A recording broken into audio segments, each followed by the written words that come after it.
하나님께서 주시는 주일 예배의 말씀의 제목은 하나님을 기쁘시게 하는 예배자입니다. 우리 옆 사람과 인사할까요? 나의 믿음을 고백합시다. 저는 하나님을 사랑합니다. 오늘 말씀을 통해 하나님을 기쁘시게 하는 예배자가 왜 되어야 할까요? 그 이유가 깨달아지는 모든 손길 성도님들이 되시길 예수 이름으로 축원합니다. 서론으로 들어가겠습니다. 하나님께서 보고 계신다. 지난 시간 우리는 사람이 떡으로 사는 것이 아니요 여호와의 입에서 나오는 모든 말씀으로 사는 것이다 라는 사실을 마음과 머리에 새겼습니다. 눈에 보이는 떡, 당장의 배고픔을 해결해 줄 것 같은 세상의 가치보다 보이지 않는 하나님의 말씀이 우리를 살게 할 것이다. 진짜 생명은 하나님의 말씀에 있다. 그것을 배웠어요. 이집트 하면 나일강 문명이잖아요. 피라미드든 뭐든 나일강이라는 강을 끼고 있는 문명이 아니었다면, 나일강이 없었으면 아무것도 만들지 못했을 거예요. 그 나일강에서 노예로 사는 건 버거웠을 거예요. 이스라엘 백성들은 분명히 버거웠을 거예요. 그래도 물만큼은 원 없이 먹을 수 있었단 말이에요. 물이 풍족하니까 뭐가 풍족해질까요? 곡식이 풍성해지겠죠. 먹는 게 풍족한 땅이었던 건 분명히 맞아요. 그런데 이제 이스라엘 백성들은 이집트를 나와버렸어요. 이제 그 나일강이랑은 관계가 없어졌어요. 이제는 무조건 가나안 땅에 들어가야 돼요. 11장 10절부터 12절에 내가 들어가 차지하려는 땅은 내가 나온 애굽 땅과 같지 아니하니 거기에서는 너희가 파종한 후 발로 물대기를 채소밭의 댐과 같이 하였거니와 너희가 건너가서 차지할 땅은 산과 골짜기가 있어서 하늘에서 내리는 비를 흡수하는 땅이요 내 하나님 여호와께서 돌보아 주시는 땅이라 연초부터 연말까지 내 하나님 여호와의 눈이 항상 그 위에 있느니라. 너희가 여호와의 말씀을 잘 들으면 가나안 땅을 차지할 거야. 그런데 그 땅은 비가 내려야 하는 땅이야. 나일강이 있지 않아. 이 말이 무슨 말이죠? 하나님께서 비를 주시지 않으면 답이 없는 땅이라는 거예요. 이집트에서 발로 물대기를 채소밭의 댐과 같이, 이거 무슨 말이죠? 알아들으시겠어요? 말이 너무 어려워요. 이게 무슨 말이냐면 나일강이 흐르는 그곳에 수로를 파서 흙을 움직여 물길을 냈다. 저 어렸을 때 그 흙으로 채워진 놀이터였잖아요. 지금은 그렇게 안 돼 있는데 흙으로 채워진 놀이터에서 비가 오면 웅덩이가 생겨요. 그 웅덩이 주변에 이렇게 긁으면 물이 따라 들어오잖아요. 그런 것처럼 그 물이 들어오게 해서 저는 그림을 그려본 적이 있어요. 어릴 때 해보신 분들 계시죠?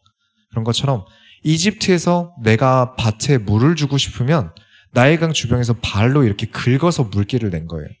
그래서 그 발로 긁어놓은 곳으로 물이 쭉 들어와서 이제 밭에 물을 준 거죠. 곧 인간의 노력과 계획으로 통제할 수 있는 시스템이었다는 거예요. 예측이 가능하고 안정적이죠. 나일강이 있으니까 물 걱정이 없으니까요. 내 힘으로 관리할 수 있는 땅, 얼마나 좋습니까? 그런데 가나안은 그런 거대한 강이 없어요. 오직 하늘에서 내리는 비를 흡수하는 땅이다. 비가 와야만 살아남는 땅이에요. 근데 우리는 지금 2025년에도 완벽하게 비가 언제 오는지를 기상청도 알 수가 없어요. 그러면 성경이 쓰여진 이 당시엔 어땠을까요? 비가 언제 올지 몰라요. 인간의 힘으로 통제가 되지 않아요. 이스라엘 백성들이 비가 오지 않으면 속수무책으로 당해야 돼요. 모든 것이 하나님의 손에 달려있는 땅이다. 그래서 모세는 말합니다. 그 땅은 내 하나님 여호와께서 돌보아 주시는 땅이라 연초부터 연말까지 내 하나님 여호와의 눈이 항상 그 위에 있느니라. 우리의 삶은 참 불안해요. 저와 여러분은 비가 언제 올지 몰라서 내일이 불안한 삶과 같아요. 하나님은 눈에 보이지 않아요. 그러니까 너무 불안해요. 여유가 넘치는 통장 잔고라는 나일강이 있으면 좋겠어요. 여유가 넘치는 인맥이 있었으면 좋겠어요. 여유가 넘치는 나일강 같은 부모를 만나면 금수저가 부럽고, 나일강 같은 자식을 잘 둬서 호의호식하는 부모들이 부러워요. 할 수만 있다면 내 경험과 능력이라는 수로를 파서 나일강에서 물이 넘치는 그런 안정적인 삶을 살아보고 싶어요. 근데 우린 그렇지 않아요. 내가 이런 나일강이 주변에 껴있는 인생을 살면, 그렇게 태어났으면 하나님이 나를 안 도와주셔도 살만하지 않을까요? 내 삶이 풍요로운데 하나님이 내 인생에 왜 필요해요? 나일강만 내 것이라면 하나님이 나한테 왜 필요하겠어요? 그렇게 하나님을 떠나기가 너무 좋아요. 그래서 하나님께서는 가나안 땅을 불러내십니다. 하나님 은혜가 아니고서는 살아갈 수 없음을 매일 고백해야 되는 삶이 저와 여러분을 하나님께서 불러내신 삶이에요. 12절에 하나님의 눈동자가 항상 지켜보고 있는 땅이다. 그러니 우리는 하나님께서 싫어하는 행동은 하지 않는다. 그래야 살아남는 땅이 가나안이다. 모세가 지금 비와 나일강 이야기를 하고 있는 것 같지만 사실은 너희는 하나님께 잘못 보이면 답이 없는 땅에 가고 있는 거야. 하나님의 눈밖에 난 행동을 하면 너희 인생은 꼬이는 거야 라고 말하고 있어요. 그런데 이게 정말 복된 인생이에요. 나일강 주변을 끼고 사는 삶이 복이 있는 삶이 아니라 하나님을 가까이 하는 삶이 복이 있는 삶이에요. 그런 하나님을 가까이 하는 나라가 어디 있느냐? 신명기 1강 잊으시면 안 됩니다. 우리의 자부심은 거기서 찾아야 돼요. 너희가 가나안 땅에 들어가면 이것부터 해라. 여러분이 모세라면 뭐부터 시키실래요? 가나안 땅 가면 이거부터 해라. 역시 저출산 문제가 크잖아요. 인력이 중요하니까 애를 많이 낳아라 라고 명령하실래요? 아니면 역시 거주지가 해결되는 게 먼저죠. 그죠? 잠을 자야 뭐라도 할 거 아니에요. 그죠? 집은 있어야겠죠. 그럼 집부터 지을까요? 아무리 그래도 뭘 먹어야 하니까 밭농사가 먼저겠죠. 뭐부터 해야 될까요? 역시 우리는 눈에 보이는 의식주가 제일 급해요. 그게 제일 합리적으로 보여요. 그런데 모세는 너희는 이것부터 해라 라고 제일 먼저 명령한 것이 12장 2절부터 3절이었어요. 너희가 쫓아낼 민족들이 그들의 신들을 섬기는 곳은 높은 산이든지 작은 산이든지 푸른 나무 아래든지 막론하고 그 모든 곳을 너희가 마땅히 파멸하며 그 제단을 헐며 주상을 깨트려며 아세라상을 불사르고 또 그 조각한 신상들을 찍어 그 이름을 그곳에서 멸하라. 우상 숭배부터 깨트려라. 너희가 먹고 자는 것부터가 아니라 너희가 살 곳이 먼저가 아니라 우상 숭배부터 깨트려라. 그게 먼저다. 아니 우상 숭배가 먼저입니까? 내 삶에 어떤 직접적인 영향도 주지 않고 나는 예배 잘 드리고 제사 잘 드리고 있는데요. 그럼 집이 먼저죠. 먹을 게 먼저죠. 바빠 죽겠는데 무슨 우상 숭배부터 없애라고 하세요. 그게 우리 인간이 가지고 있는 가장 큰 약점이에요. 눈에 보이는 급해 보이는 게 합리적인 거라고 먼저 생각합니다. 하나님은 일단 나중이고 일단 우리부터 안정적이길 바라거든요. 하나님 제가 돈 많이 벌면 회사가 잘 돌아가면 공부 다 끝나면 교회 잘 다닐게요. 무슨 말이죠? 안정적인 삶에 진입하면 그때부터 신앙생활 할게요. 그런데 우리는 이제 우선순위가 바뀌어야 돼요. 하나님께서 보고 계신다. 그렇다면 우리가 뭐부터 해야 살아남겠느냐? 여호와를 떠나면 망한다. 하나님과 멀어지면 죽는다. 이 이야기를 지금 출애굽기부터 신명기 10장까지 12장까지 하고 있잖아요. 그러니 하나님이 가장 싫어하시는 우상부터 없애는 게 우선입니다. 가장 급한 거예요. 하루쯤 굶어도 밖에 하루 노숙해도 하루쯤 잠 못 자고 밤을 새도 그래도 먼저 해야 되는 것은 하나님이 싫어하시는 것을 먼저 없애는 거예요. 왜? 하나님께서 싫어하시니까. 그래서 우상부터 없애라. 가나안의 우상들은 보이는 신을 만들었어요. 보이는 신이 엉뚱한 데 있으면 안 될 것 같으니까 신이 있을 법해 보이는 장엄해 보이는 멋진 산, 풍성한 나무들이 있는 그곳에 신이 있다고 믿었어요. 풍요로워 보이잖아요. 인간의 감각을 자극하고 눈에 보이는 화려함으로 사람들을 유혹하여 종교를 믿게 했어요. 지금도 방식은 똑같잖아요. 크리스찬이라고 하지만 눈에 보이는 화려한 것이 더 중요해요. 그런 장소에 가야 하나님이 역사하신다고 믿는 사람들이 없나요? 있죠. 하나님은 이런 식의 우상 숭배를 용납하지 않으셨어요. 하나님은 눈에 보이지 않는 분이시며 보이는 형상에 갇힐 수 없는 분이기 때문에 그렇습니다. 보이는 것을 신으로 섬기는 순간 인간은 더 이상 보이지 않는 하나님을 찾지 않습니다. 보이는 뭔가가 있어야 돼요. 그렇지 않으면 하나님을 찾지 않아요. 당장 눈앞에 문제를 해결해 줄 것 같은 내 손으로 만질 수 있는 우상을 의지하게 돼요. 오늘날 우리의 위대해 보이는 높은 산과 그럴싸하게 만든 신이 무엇일까요? 하나님보다 더 의지하는 것, 하나님보다 더 안정감을 주는 그 모든 것이 나에겐 우상이 돼요. 나의 강이죠. 성공, 돈, 인간관계, 심지어 종교적인 열심까지도 하나님을 대신하고 있다면 우상이 될 수 있습니다.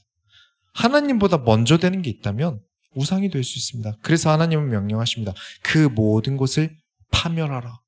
그 제단을 헐고 이름을 멸하라. 내 삶의 가장 높은 곳에 자리 잡은 우상을 깨트려야 돼요. 그래서 우리 소원교회는 제가 부교육자로 있던 그때부터 저는 지금까지 부지런히 가르쳤습니다. 아예 외우게 했어요. 눈에 보이는 것은 중요하지 않다. 기억하셔야 됩니다. 출애굽기에서 이스라엘 백성이 금송아지를 만들어서 우상 숭배를 했어요. 그 금송아지 이름이 무엇이었죠? 잊으시면 안 됩니다. 그 금송아지 이름이 여호와였어요. 눈에 보이는 것을 쫓는 사람들의 여호와는 성경이 말하는 여호와가 아닙니다. 같은 교회를 다닌다고 해도 이름만 같을 뿐 우리가 믿는 여호와는 그들이 믿는 여호와와 다릅니다. 내 눈에 보이는 것에 이끌리어 하는 신앙생활이 아니라 눈에 보이지 않으나 하나님께서 지켜보고 계신다. 하나님이 보이지 않나 우리가 존재하는 이 땅은 하나님의 눈이 항상 지켜보고 계신다. 그것을 믿는 신앙생활이 가장 올바른 신앙생활인 줄 믿습니다. 본론으로 들어가겠습니다. 나보다 하나님을 높이는 예배자가 되시기 바랍니다. 모세는 철저하게 하나님께 기쁨이 되기 위한 가르침을 전달합니다. 절대 잊으시면 안 돼요. 모세는 사람보다 하나님이 더 중요했던 지도자예요. 나는 하나님과 떠나면, 나는 하나님과 멀어지면 망한다. 죽는다. 아예 학습시키셔야 돼요. 아예 지식이 되게 박아 넣으셔야 돼요. 보이는 모든 우상들을 허물라고 명령한 다음 이제 어디서 예배해야 되는지를 이야기합니다. 12장은 예배, 제사를 어떻게 드릴까에 대한 내용이에요. 12장 4절부터 5절에 너희의 하나님 여호와께는 너희가 그처럼 행하지 말고 오직 너희의 하나님 여호와께서 자기의 이름을 두시려고 너희 모든 지파 중에서 택하신 곳인 그 계실 곳으로 찾아 나아가서 자 너희가 그처럼 행하지 말라. 이 말은 예배를 드리는 장소를 여러 군데 좋아 보이는 데 두지 말라는 거예요. 딱 한 곳만 정해둬라. 산이 많고 푸르다고 거기 예배당, 저기가 예쁘다고 예배당, 물이 흐른다고 예배당이 아니라 딱 한 군데서 예배드려라. 니들 마음대로 예배드리지 마라. 하고 싶은 대로 예배드리지 마라. 장소를 정해두고 체계와 질서와 모임이 있는 예배를 드려야 한다. 그렇지 않으면 시작이 아무리 예쁘게 시작해도 점점 우상 숭배로 변질돼요. 처음엔 아무리 하나님만 바라보기를 서원하고 시작한 예배 모임이라도 질서와 체계가 없는 모임은 점점 인간을 위한 모임으로 발전됩니다. 하나님을 위한 예배로 서 있는 사람이 반드시 서 있어야 돼요. 그래서 중요한 게 교리입니다. 철저하게 하나님을 기준으로, 하나님께서 자신을 계시한 기준으로 만들려고 처절하게 노력한 게 교리예요. 정말 중요해요. 그런데 이 교리에 사람을 위한, 사람이 기쁨이 되는 기준들이 들어가면 이 기준들이 틀어지면서 시작이 위험해집니다. 교회라는 이름을 달고 예배라는 이름을 달고 우상 숭배를 할 수 있어요. 가능합니다. 12장 8절에 우리가 오늘 여기에서는 각기 소견대로 하였거니와 너희가 거기에서는 그렇게 하지 말지니라. 잘 들어라. 예배의 주권은 하나님께 있다. 사람에게 있지 않다. 사람이 원하는 예배가 될 수 없다. 예배는 내가 감동받고 내가 위로받기 위해 드리는 것이 아닙니다. 예배는 하나님께서 기뻐하시는 방식으로 하나님께서 정하신 곳에서 하나님께 영광을 돌리는 행위입니다. 내 편의와 내 감정이 기준이 아니라 하나님의 말씀이 기준이 되어야 돼요. 은혜로운 교회, 나와 맞는 설교, 분위기 좋은 찬양, 물론 좋은 환경에서 신앙생활하는 건 복이죠. 그러나 그게 먼저라면 나일강입니다. 예배의 본질이 될 수 없는 거예요. 하나님께서 자기 이름을 두신 곳, 곧 예수 그리스도의 피로 세우신 교회 공동체 안에서 말씀에 순종하여 함께 모여 예배드리는 것. 그래서 정말 중요한 진리, 모세오경을 통해 배운 것을 여러분이 잊으시면 안 됩니다. 하나님께서 우리를 가까이 하셨다는 증거는 우리로 하여금 어떤 신비한 것을 보았거나 기적이 일어났거나 환상을 본 것이 아니라 하나님의 말씀인 성경을 깨닫게 되는 것입니다. 눈물이 나고 막 얼굴이 뜨거워지고 이런 게 아니라 이 말씀을 하나님께서 우리에게 이렇게 주신 거구나. 그게 예배의 증거예요. 신약에서 예수님을 사람들이 만났을 때도 어떤 신비한 체험을 한 사람들이 내가 예수님과 가까이 했다. 이게 아니었어요. 예수께서 밝히 말씀을 깨닫게 하실 때가 예수님을 가까이 한 상황이었어요. 여러분이 저랑 대화를 하시고 제 얘기를 들으셔야 우리 목사님이 이런 걸 좋아하시는구나. 이런 목사님이 이런 걸 싫어하시는구나. 이런 기준이 생기잖아요. 저도 성도님들과 대화하면서 성도님들 얘기를 들어야 이 성도님이 이런 걸 좋아하시는구나. 또 이런 걸 하시는구나. 알게 되겠죠.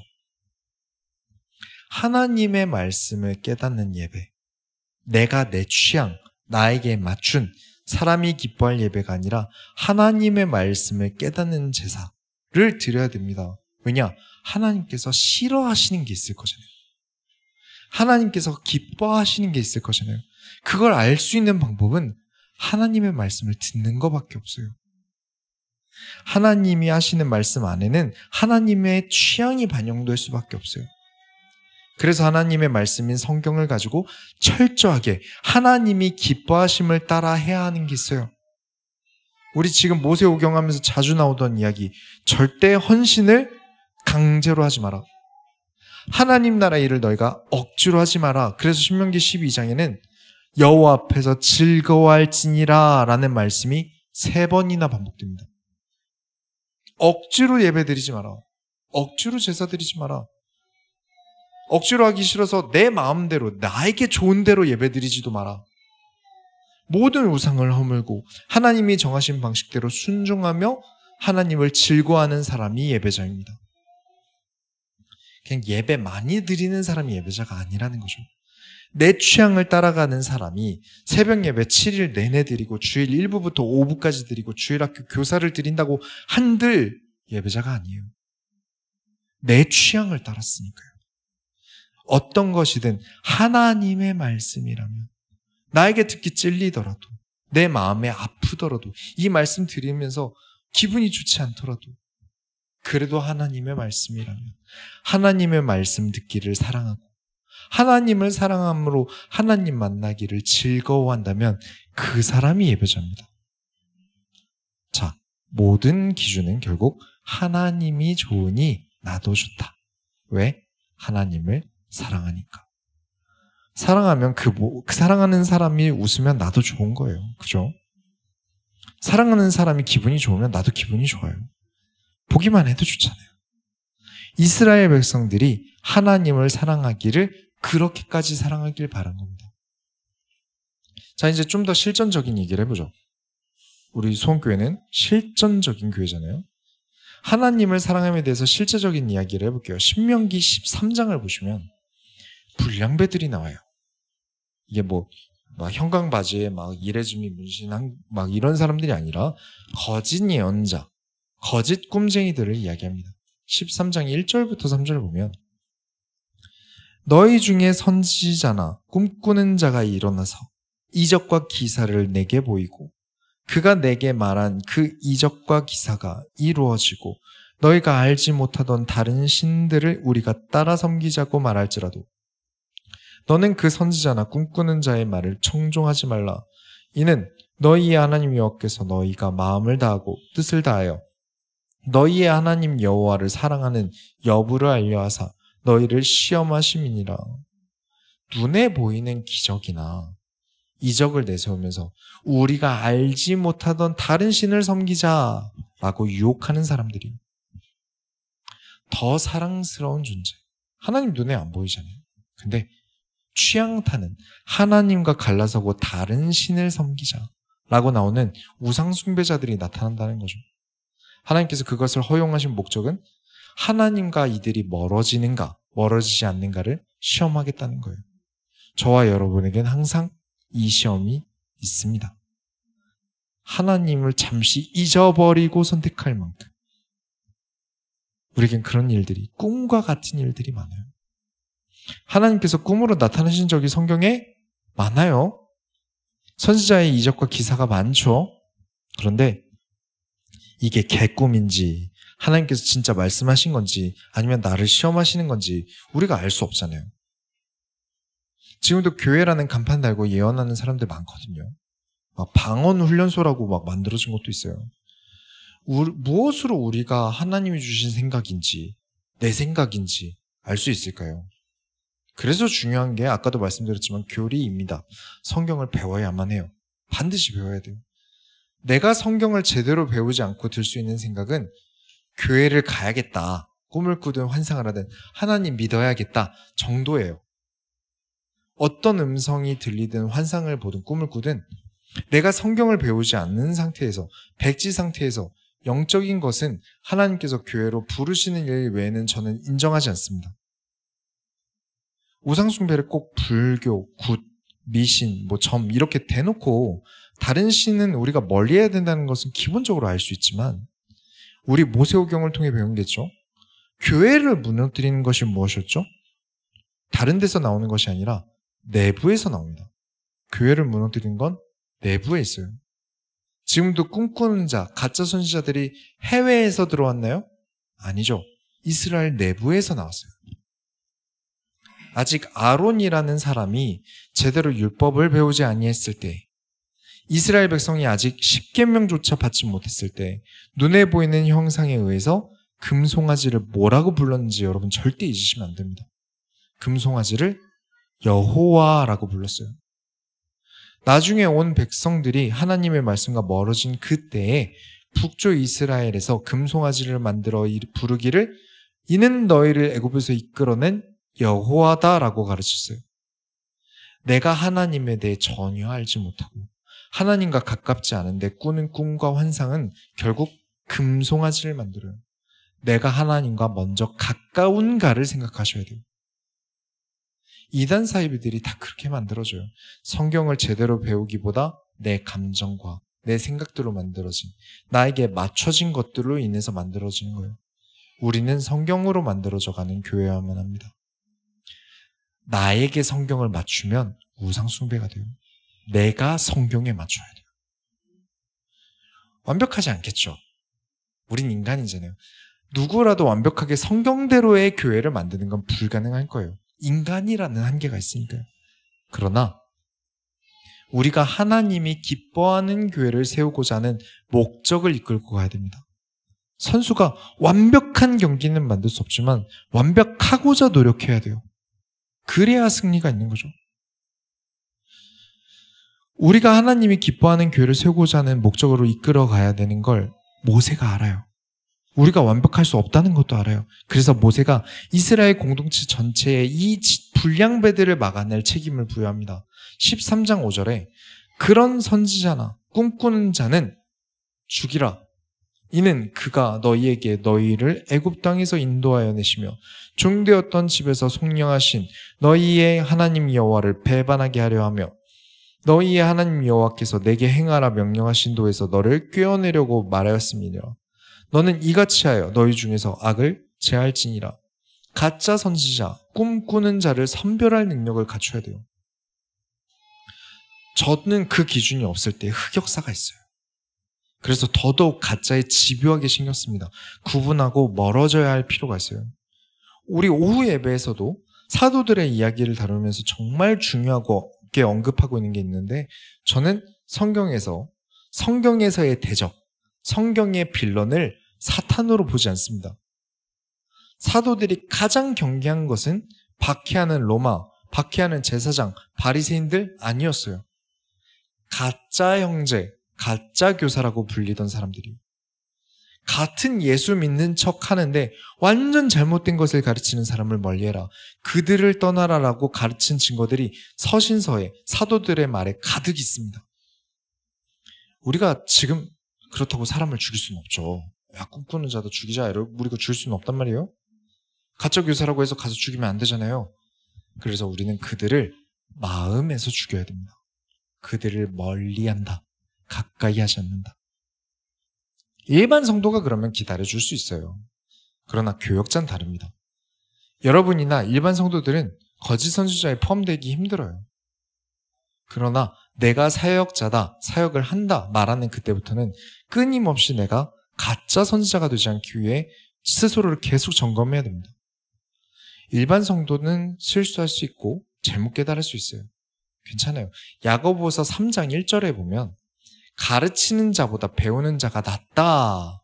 왜냐하면 가르치는 자는 하나님 앞에 죄를 지을 확률도, 혼날 확률도 매우 높다라고 해요. 그러니까 배우는 입장에서는 괜찮아요.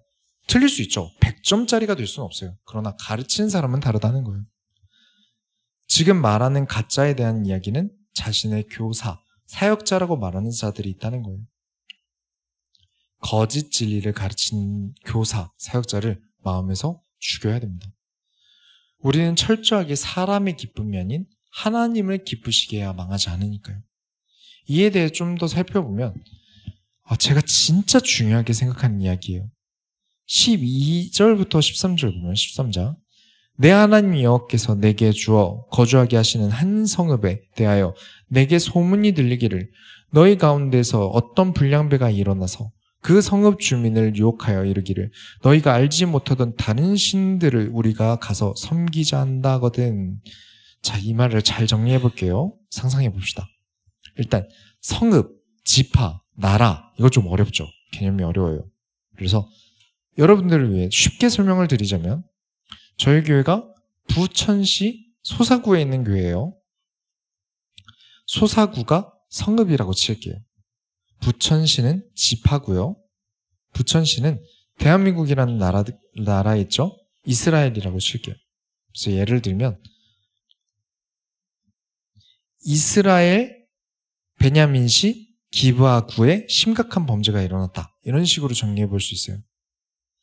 자, 12절에 성읍에 대하여 내게 소문이 들리기를, 이 말은 이미 성읍 밖에 벗어날 만큼 가짜 선지자가 유명해졌다는 말입니다. 성읍 밖의 사람 귀에도 들릴 만큼 이 가짜 선지자가 유명해졌다는 말이에요. 그 말은 그 성읍, 그 마을이 가짜 선지자를 방치했다는 말이죠.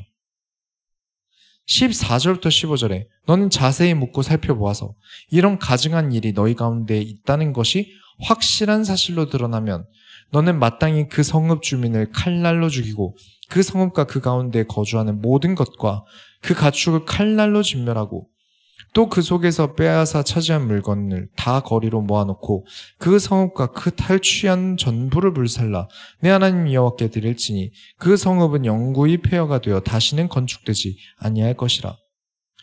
아니, 어떻게 사랑의 하나님이 사람을 다 죽일 수 있어요? 내가 아는 하나님은 사랑의 하나님이야. 이건 너무 잔인하잖아. 이렇게 주장하는 분들이 종종 있어요. 그들은 하나님보다 사람을 더 사랑하는 겁니다. 말씀에 자신을 맞춰야 되는데 자신의 말씀을 맞추는 거죠. 사랑하니까 덮어주자. 복음이니까 죄를 덮어주자. 라는 말은 이미 나온 신명기 내용과는 거리가 먼 사람들이에요. 비성경적입니다. 하나님 때문에 사랑을 사랑하는 겁니다. 내 이웃을 하나님 때문에 사랑하는 겁니다. 근데 하나님 없이 사랑하게 되는 거예요. 반대로 사람을 위해 하나님을 내 입맛에 맞추는 건 정말 악하고 무서운 거예요. 그래서 한 가짜 선지자가 일어나서 우상 숭배를 하자고 하는데 그것을 방치한 성읍, 그 성읍을 전체를 아까 그 그림 어디였죠? 네. 그 성읍을 멸망시켜라. 우리가 아까 예시로도 이스라엘, 베냐민시, 기브아 구라고 제가 말씀을 드렸잖아요. 실제로 사사기 20장에 기브아 성읍에서 끔찍한 범죄가 일어납니다. 그런데 베냐민 지파가 기브아를 방관해요. 방치합니다. 그래서 다른 민족들이 기브아 성읍을 멸망시키러 왔는데 베냐민 지파가 다른 민족들을 막아요. 우리 지파 건들지 마. 이러면서. 그래서 어떻게 되었을까요? 베냐민 지파 남자 26,700명 중에 600명만 남기고 다 죽였습니다. 한 가짜 선지자를 방관하면 성읍을 멸망시켜라. 성읍을 지파가 방관하면 지파를 멸망시켜라. 그런데 지파를 방관하면 어떻게 될까요? 나라가. 그게 이스라엘 멸망사입니다. 하나님께서 다른 나라를 들어서 이스라엘을 멸망시키셨어요. 모세는 가르칩니다. 아무리 사람이 좋아도 너희는 하나님을 떠나면 죽는다. 절대 하나님을 떠나지 마라. 하나님의 눈이 보고 계신 땅이다. 거기서 하나님이 싫어하는 짓 하지 마라. 당장 사람을 따라가면 이득이 있는 것 같이 저 사람이 인기가 많으니까 건들면 내가 피볼까 봐 건들지 말아야겠다 생각이 들지. 아니야. 너희는 하나님이 싫어하는 것을 해선 안 되는 거야. 결론을 내리겠습니다. 가장 안전한 성읍을 세웁시다. 우리는 죄악에 대해서 멀리 해야 됩니다. 그래서 교회라는 곳으로 모여야 하는 이유, 교회는 악한 세대의 방주와 같은 곳이어야 돼요. 철저하게 하나님만 바라보는 교회가 되어야 되고 이 세상에는 하나님만 바라보고 하나님께 맞추는 교회가 많아야 됩니다. 그래서 예배는 확실한 곳에서 다 같이 드려야 됩니다. 어디 인기 있다, 어디가 사람이 많아졌다, 이런 인기 투표, 어디가 건물이 높아졌다, 이런 게 기준이 되는 게 아니라 확실하게 하나님이 기준인 곳이어야 되는 게 중요한 거예요.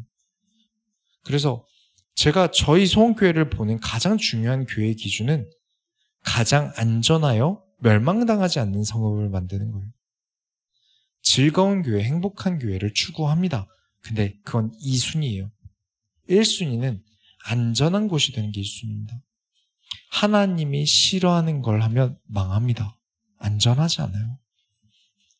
우리 교회가 안전으로는 세상에서 가장 큰 교회, 안전으로만 따지면 가장 큰 교회가 되고 싶어요. 그래서 좀 독하더라도 이렇게 성경에 있는 잔인한 이야기도 꺼냅니다. 전쟁 중에 피신한 벙커가 어떻게 호텔 같겠습니까? 그죠? 망고 빙수 맛있게 나오고. 그러나 소원교회는 성도의 신앙이 올바르게 갈 수 있는 가장 안전한 곳이다. 그게 제가 소원교회에 대한 고민의 가장 1순위예요. 하나님을 사랑하고 하나님을 가까이 하는 것이 가장 안전한 것입니다. 그런데 성경의 내용은 지금 우리가 본 것처럼 내용이 독해요. 잔인한 내용들이 있어요. 어떻게 하나님이 사람을 사랑하신다면서 사람에게 이렇게 잔인하시지? 그렇게 사람을 사랑하셔서 자기 독생자도 죽이신 분이에요.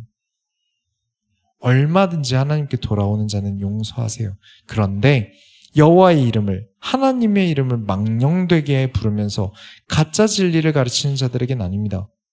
가르치는 자뿐만이었나요? 아니요. 그 가르침을 듣는 자들까지도 죽이셨어요. 그 성읍까지. 가짜 선지자 한 명만 문제다? 아니요. 그들을 옹호하는 자들까지도 범죄입니다. 눈에 보이는 것, 나를 안정적이게 할 것 같은 눈에 보이는 것을 우리는 매우 조심해야 됩니다. 우리는 오늘 말씀으로 결단합시다. 나일강 같은 안정감을 찾아 이집트로 돌아가자 하던 이스라엘 백성을 기억하세요. 우리는 가나안 땅에서 하나님께 의존하는 삶을 살아가야 됩니다.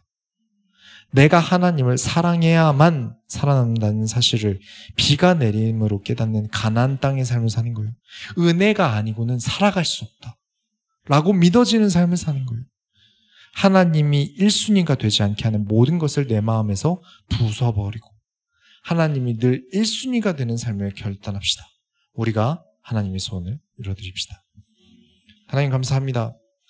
오늘 말씀을 통해서 우리가 깨닫습니다. 하나님과 멀어지는 모든 것들을 제거하는 것을.